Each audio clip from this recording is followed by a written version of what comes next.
امریکہ اور اسرائیل مذاکرات کی بات کے ساتھ ہی منافقت پر مبنی حرکتوں سے باز نہ آئے۔ ایک طرف منگل کی ڈیڈ لائن، دوسری طرف پیر کی شب ہی اصفہان پر بھاری بمباری۔ اصفہان پر ہوئی شدید بمباری کے بعد متعدد املاک میں آگ بھڑک اٹھی۔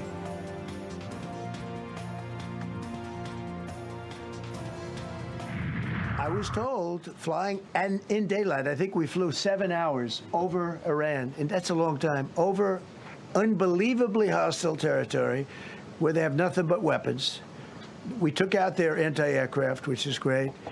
We took out their radar, which is great. We took out a lot, but they still have, what hit this one was a handheld shoulder missile, heat-seeking missile. So it's not like, they're totally whatever.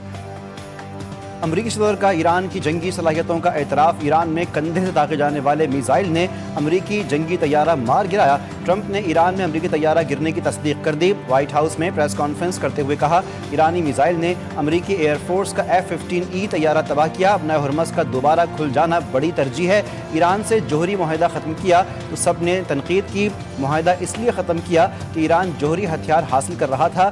Trump کا پھر پاک بھارت جنگ رکوانے کا تذکرہ، بولے کہ پاک بھارت سمیت 8 جنگیں رکوائیں۔ وزیراعظم پاکستان نے کہا، ٹرمپ نے 3 سے 5 کروڑ لوگوں کی جانیں بچائیں۔ وزیراعظم کی گفتگو نے مجھے خوش کیا۔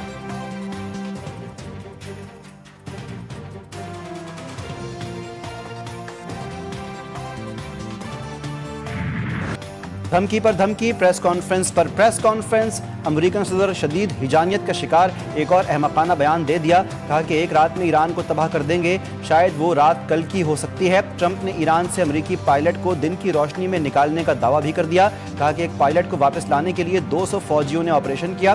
ریسکیو آپریشن میں 21 لڑاکا طیاروں نے حصہ لیا۔ ایران میں مشن کے دوران امریکی فوجیوں کو انتہائی قریب سے فائرنگ کا سامنا بھی ہوا۔ 48 گھنٹے میں اہلکار کو ریسکیو کیا۔ یہ تاریخی ریسکیو تھا۔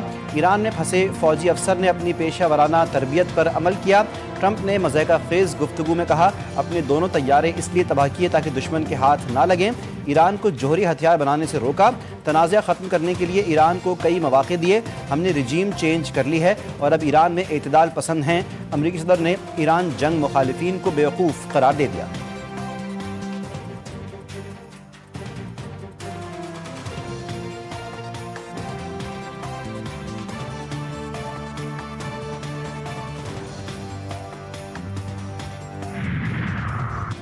اہم شخصیات کو قتل کر کے ایرانی مسلح افواج کو کمزور نہیں کر سکتے۔ ایرانی سپریم لیڈر مجتبیٰ خامنہئی کا دشمنوں کو پیغام، کہا کہ ایرانی فوج پہلے سے زیادہ مضبوط اور متحد ہے۔ دشمن کی سازشیں ناکام ہوں گی، بزدلانہ حملوں کا بھرپور جواب دیا جائے گا۔ امریکہ اور اسرائیل کو ایران میں مسلسل شکست کا سامنا ہے۔ پلوں، بجلی گھروں اور اسکولوں پر حملے بین الاقوامی قوانین کی خلاف ورزی ہیں۔ واضح کیا کہ ایران کا انتظامی اور دفاعی ڈھانچہ انتہائی مستحکم ہے، اسے نقصان پہنچانا ممکن نہیں۔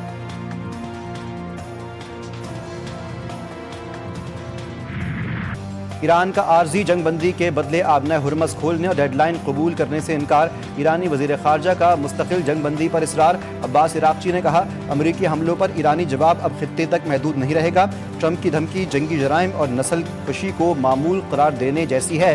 عباس عراقچی نے فرانسیسی ہم منصب سے گفتگو میں کہا کہ امریکی حملوں کے اثرات سے عالمی توانائی اور معیشت کو شدید نقصان پہنچے گا۔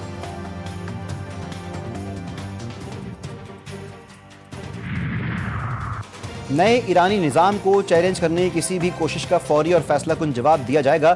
ٹرمپ کی دھمکیوں پر ایران کا کرارا جواب۔ ایرانی پاسداران انقلاب نے کہا کہ امریکہ اور خطے سے باہر کی طاقتیں اب ایران کے پانیوں میں اپنی مرضی مسلط نہیں کر سکتی۔ ترجمان اسماعیل بقائی بولے، کسی ڈیڈ لائن کی وجہ سے اپنے وطن کے دفاع سے ہچکچائیں گے نہیں۔ مسلط کردہ جنگ کا خاتمہ ہماری خواہش ہے، لیکن دوبارہ شروع نہ کرنے کی ضمانت چاہتے ہیں۔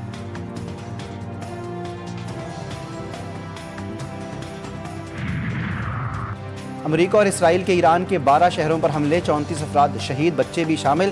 تہران میں رہائشی عمارت پر حملے میں 13 افراد شہید۔ بندر عباس، شیراز، اصفہان، کرج اور قم پر بھی بمباری، 5 افراد شہید۔ ایرانی پاسداران انقلاب کے انٹیلیجنس آرگنائزیشن کے سربراہ میجر جنرل مجید خادمی بھی شہید۔ شہید مجید خادمی انٹیلیجنس اور سیکیورٹی معاملات میں اہم کردار ادا کر رہے تھے۔ تہران کے مغرب میں واقع شریف یونیورسٹی آف ٹیکنالوجی پر بھی بم برسا دیے، عمارت ملبے کا ڈھیر بن گئی۔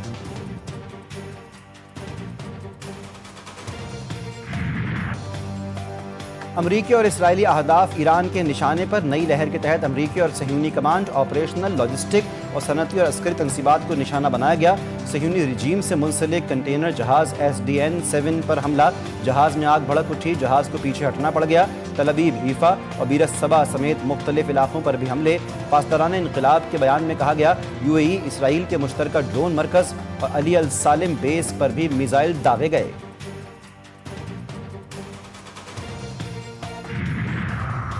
سندھ کے علاوہ ملک بھر میں بازار، مارکیٹیں، شاپنگ مالز رات 8 بجے بند کرنے کا فیصلہ۔ پنجاب، خیبر پختونخوا، بلوچستان، اسلام آباد، گلگت بلتستان اور آزاد کشمیر میں فیصلوں پر عمل درآمد ہوگا۔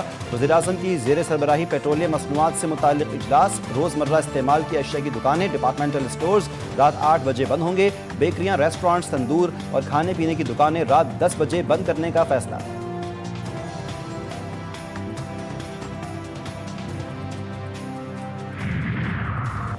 سندھ میں ٹارگیٹڈ سبسڈی کا آغاز، موٹر سائیکل کی رجسٹریشن مفت کر دی گئی۔ وزیر اعلیٰ سندھ مراد علی شاہ کہتے ہیں کہ شہری موجودہ حالات میں موٹر سائیکل فوری اپنے نام پر رجسٹرڈ کروائیں۔ موٹر سائیکل جس کے نام پر ہوگی اس کو ریلیف ملے گا، ماہانہ 2000 روپے سبسڈی دی جائے گی۔ اسحاق ڈار اور جاپان کے وزیر خارجہ کے درمیان ٹیلی فونک رابطہ، مذاکرات اور سفارتکاری کی سہولت فراہم کرنے میں پاکستان کے مثبت اور تعمیری کردار کو سراہا۔ اسحاق ڈار کی پرتگال کے وزیر خارجہ سے گفتگو، خطے میں کشیدگی ختم کرنے اور کم کرنے کی ضرورت پر زور۔ اسحاق ڈار کا کینیڈین ہم منصب سے بھی رابطہ، فریقین نے کشیدگی میں کمی کی فوری ضرورت پر زور دیا۔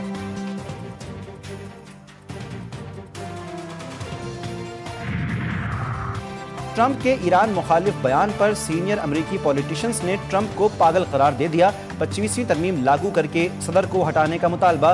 امریکی سینیٹر برنی سینڈرز نے کہا کہ ٹرمپ ذہنی عدم توازن کا شکار اور خطرناک ہو چکے ہیں۔ کانگریس کو ابھی اور اسی وقت کوئی اقدام کرنا ہوگا۔ سینٹ میں اقلیتی قائد چک شومر نے کہا، ایسے میں جب سب لوگ ایسٹر منا رہے ہیں، ٹرمپ سوشل میڈیا پر بے قرار پاگل کی طرح بکواس کر رہے ہیں۔ ریپبلکن رہنما مرجوری ٹیلر گرین کی بھی ٹرمپ کی پالیسیوں پر تنقید۔ سینیٹر کرس مرفی نے 25ویں آئینی ترمیم پر غور کی بات کر دی۔ ایمنسٹی انٹرنیشنل کی سربراہ نے ٹرمپ کی دھمکیوں کو نفرت انگیز قرار دیا۔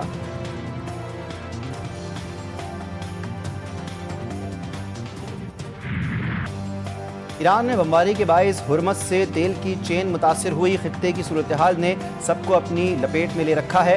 حالات کو مد نظر رکھتے ہوئے قیمتوں میں اضافے کا فیصلہ کیا گیا۔ وزیر پیٹرولیم علی پرویز ملک نے کہا کہ کفایت شعاری اور اخراجات میں کمی کر کے وفاقی حکومت نے اقدامات کیے۔ ہمارا 90% تیل آبنہ ہرمز سے آتا ہے۔ جنگ بندی میں پاکستان نے جو کردار ادا کیا، ایرانی حکومت نے بھی تعاون کیا۔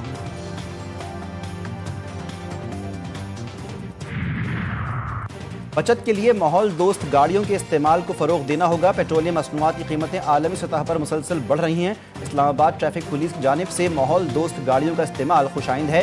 وزیراعظم شہباز شریف کا ٹریفک پولیس کو ماحول دوست الیکٹرک وہیکلز کی فراہمی کی تقریب سے خطاب، کہا الیکٹرک وہیکلز کے استعمال سے زر مبادلہ کی بچت ہوگی۔ امید ہے کہ ملک بھر میں منصوبے کی تقلید کی جائے گی۔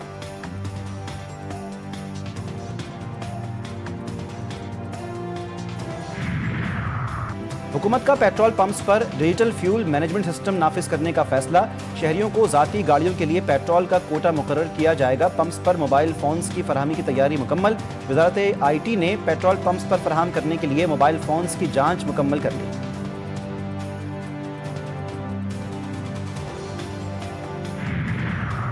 فاسٹ بولر نسیم شاہ انجری کے باعث غیر معینہ مدت کے لیے PSL سے باہر۔ راولپنڈی انتظامیہ کا کہنا ہے کہ فاسٹ بولر نسیم شاہ کراچی کنگز کے خلاف سائیڈ انجری کا شکار ہوئے تھے۔ میڈیکل اسٹاف فاسٹ بولر کی ریکوری کو مانیٹر کر رہا ہے۔ امید ہے کہ نسیم شاہ ریہیب اور فٹنس کلیئرنس کے بعد ٹورنامنٹ کے آخری مرحلے میں واپسی کر پائیں گے۔